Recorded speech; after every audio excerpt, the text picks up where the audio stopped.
খুবই গুরুত্বপূর্ণ দিন। শ্যামাপ্রসাদ মুখার্জির মাটিতে আজকে বিজেপি সরকারের ষষ্ঠম দিন।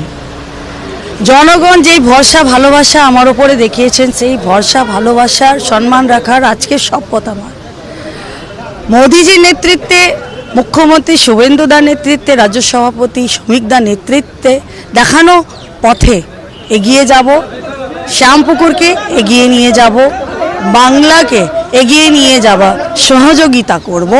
মিঠুনদা যে আশা ভরসা আমার ওপরে দেখিয়েছেন, সেই ভরসার মান সম্মান উঁচু করব। আমার লক্ষ্য হবে শুভেন্দুদার নেতৃত্বে নারী নিরাপত্তা, দুর্নীতিমুক্ত শ্যামপুকুর, বস্তি উন্নয়ন, শিক্ষা, স্বাস্থ্য উন্নয়ন, এগুলো প্রাথমিকতা থাকবে শ্যামপুকুরে।